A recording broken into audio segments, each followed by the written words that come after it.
Hello everyone, my name is Tanishka Bhatt and I am a 21-year-old BCom graduate from Gargi College, Delhi University. अब आप लोग सोचेंगे हमें क्यों बता रही है, तो ये जानने के लिए थोड़ा फ्लैशबैक में चलते हैं। तो बचपन से ही ना मुझे टीचिंग का बड़ा ही क्रेज था भाई गॉड। मुझे टीचिंग ज़्यादा कूल जॉब किसी की लगती नहीं थी। हमारे स्कूल में टीचर्स आते थे, मस्त एसी में बैठते थे, थोड़ा बहुत पढ़ाते थे, बहुत सारा होमवर्क देते थे, बच्चों की खूब पिटाई करते थे, सारा अपना फ्रस्ट्रेशन बच्चों पर निकाल देते थे और छुट्टी हो जाती थी। और इतना ज़्यादा मज़ा आता था अपनी फ्रेंड्स को पिटते हुए देख। तो मुझे लगता था यार मैं भी बड़ा होकर ना टीचर ही बनूंगी और मैं भी अपना सारा फ्रस्ट्रेशन बच्चों पर निकालूंगी और उनको खूब मारूंगी। अनटिल अनटिल मैं एक दिन खुद पिटी, वो भी अपने संस्कृत वाले टीचर से। मतलब मैथ्स वाले टीचर से पिटे रहती या साइंस वाले टीचर से पिटे रहती या इंग्लिश से पिटे रहती, तो कुछ समझ में भी आता कि हाँ चलो अभी तक है, पिट गई। बट पिटी भी किससे? संस्कृत वाले टीचर से। बट उस दिन मुझे ये चीज़ रियलाइज हुई कि बच्चे को ना कभी भी मार के नहीं समझाया जा सकता। जिसको लगती है ना उसको दर्द होता है, जो मारता है उसको तो मज़ा ही आता है। तो उस दिन मेरे को हिट हुआ कि मैं ना कभी बच्चे पे हाथ उठा कर उसको नहीं पढ़ूंगी। मैं ना हमेशा उसको प्यार से समझाऊंगी, उसको एक इंटरेस्टिंग वे में समझाऊंगी। ऐसे ही धीरे धीरे करते करते बोरिंग क्लास अटेंड करते करते पिटते पिटाते 10th स्टैंडर्ड आ गई। 10th स्टैंडर्ड में I scored 96.4% overall and 97% 97 marks I would say in science. सबको मेरे से एक्सपेक्टेशन थी कि मैं तो साइंस स्ट्रीम ही ऑप्ट करूंगी, बट मैंने सारी एक्सपेक्टेशन में पानी फेर दिया। मैंने कॉमर्स ऑप्ट कर लिया क्योंकि मुझे हमेशा से कॉमर्स में इंटरेस्ट था। दीदी की भी कॉमर्स थी, तो उनसे भी थोड़ा बहुत इन्फ्लुएंस होकर मेरे को कॉमर्स में इंटरेस्ट आया। और मुझे ये जानने में कोई इंटरेस्ट नहीं था कि दो केमिकल्स को मिक्स करके क्या होता है, सूरज की मेरे से कितनी दूरी है, मेरी सूरज के से कितनी दूरी है, धरती की सूरज से कितनी दूरी है। ये सब मुझे बिल्कुल एक्साइट नहीं करती थी। तो जो चीज़ मेरे को एक्साइट करती थी वो कॉमर्स, वो चीज़ मैंने ऑप्ट कर ली। अब 11th स्टैंडर्ड आया, मुझे लगा कि यार जिंदगी के असली मजे तो अब आए हैं, क्योंकि 11th स्टैंडर्ड वो भी कॉमर्स का एक डेडली कॉम्बिनेशन होता है। बट भगवान को ये चीज़ मंजूर नहीं थी। हमारे बैच में कोविड आ गया, सारे स्कूल्स बंद हो गए और सारी क्लासेस ऑनलाइन होने लग गई। लाइव क्लासेस में तो आज तक कुछ समझ में आया नहीं, ऑनलाइन क्लास में क्या ही समझ में आ जाता। और ट्यूशन जाने में हर स्कूल का अलग अलग सिलेबस चलता था और टीचर अलग ही पढ़ाता था, तो बहुत मिसमैच होता था। तो ट्यूशन भी जाना एक सूटेबल ऑप्शन नहीं लगा। तो सेल्फ स्टडी सबसे बेस्ट ऑप्शन लगा, सेल्फ स्टडी करना शुरू करा। और तब मुझे रियलाइज हुआ कि कॉमर्स तो एक्चुअली एक बहुत इंटरेस्टिंग सब्जेक्ट है। इसको खामे का लोग बोरिंग बना देते हैं, स्पेशली हमारे टीचर्स। XYZ का एग्जाम्पल देखे बिल्कुल पढ़ने का मन नहीं करता था उनसे। फिर जब सेल्फ स्टडी करी, बहुत सारे एग्जाम्पल्स हिट हुए, बहुत सारे एक रियल इंसिडेंट मुझे हिट हुआ कि हाँ भाई एक्चुअली ऐसा तो होता है। फिर 11th स्टैंडर्ड भी मजे में निकल गया। फिर आया 12th स्टैंडर्ड। 12th स्टैंडर्ड को तो मजे में नहीं निकालना था क्योंकि बोर्ड्स थे, पढ़ाई करनी थी। बट भगवान को फिर से हमारी खुशी नहीं मंजूर थी। इतना दुख तो 12th स्टैंडर्ड में ऑलरेडी होता है, थोड़ा सा और दे दिया। हमारे टाइम पे दो टाइप के बोर्ड चलने लगे, मतलब हमने 2 बार बोर्ड्स देने पड़े, एक बार टर्म 1 और एक बार टर्म 2। टर्म 1 में क्या था, पूरा ऑब्जेक्टिव था, और टर्म 2 में पूरा सब्जेक्टिव। टीचर्स को सब्जेक्टिव पढ़ाने की आदत थी, हमें भी पढ़ने की आदत थी, बट ऑब्जेक्टिव दोनों के लिए नया था। फिर खुद सेल्फ स्टडी करनी पड़ी, क्योंकि ऑब्जेक्टिव में ना हमें पूरा थॉरो स्टडी करना पड़ता है, एक एक चीज को अच्छे से समझना पड़ता है, तभी आपको आंसर्स क्लिक होते हैं। सब्जेक्टिव में तो क्या होता है कि आप हेडिंग बता दो, पूरा पैराग्राफ हम खुद लिख देंगे। हमारे कॉमर्स वालों की एक खासियत होती है, हल्का से भी कुछ पता चल जाए तो हम सब कुछ खुद बना लेते हैं। बट ऑब्जेक्टिव में ऐसा नहीं था, अब चीटिंग कर नहीं सकते थे, खुद ही पढ़ना पड़ता था। तो थॉरो स्टडी बहुत ज़्यादा नीड थी उसकी।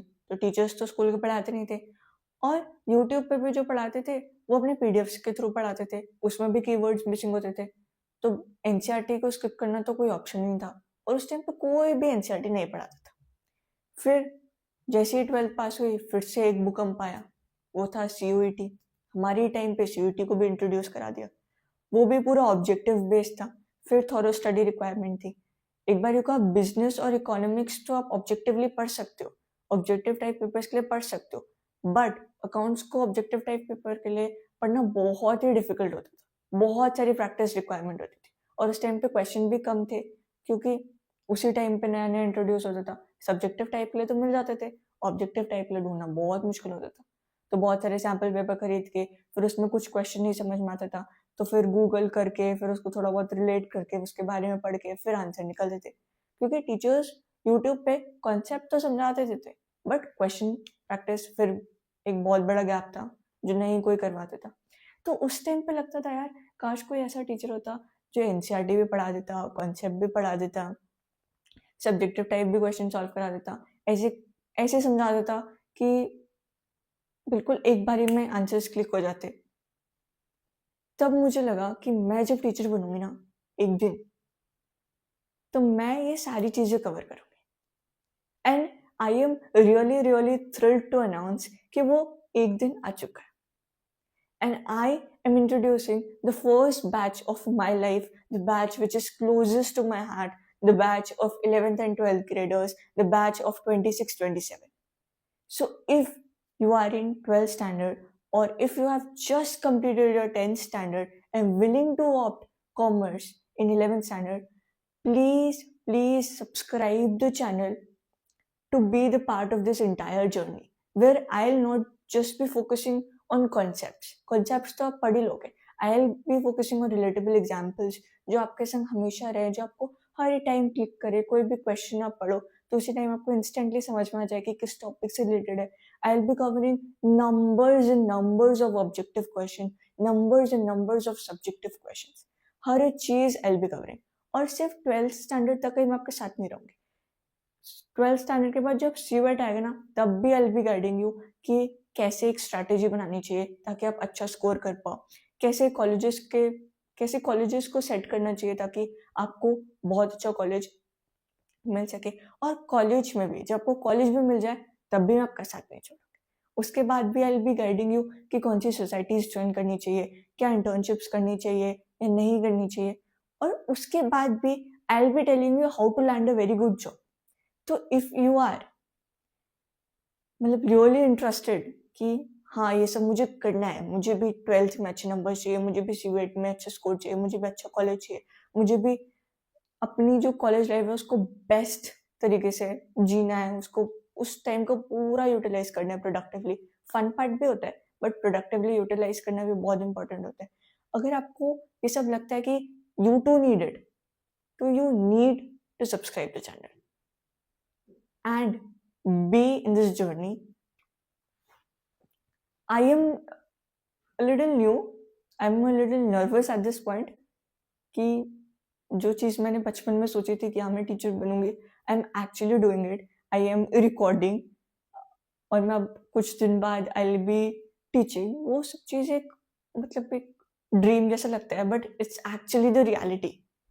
आई am little nervous as well but धीरे धीरे I overcome everything and I really want कि आप लोग उस चीज़ को सपोर्ट करें एंड आप लोग इस चैनल को सब्सक्राइब करें एंड बहुत सारी अपडेट्स आएंगी, उसके लिए बने रहे। So thank you so much for watching this introductory video of mine. I hope you all have enjoyed it, you all have felt relatable थोड़ा बहुत कि आपकी भी हाँ ऐसी ऐसी जर्नी रही होगी, ऐसा ऐसा टीचर्स के संग ऐसा ऐसा एक्सपीरियंस रहा होगा।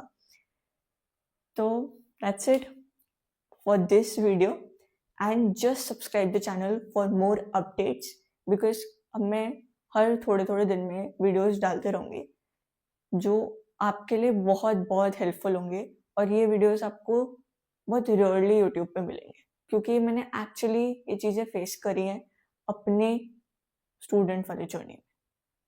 तो मुझे ये पता है कि हाँ ये बच्चा एक्चुअली ये चीज़ें फेस करता है, so I have the solution to that problem because I too have face that problem. So that's it for the video. Thank you so much for watching and do not forget to subscribe to the channel. Bye bye. See you in the next video and I'll keep you updated. Bye.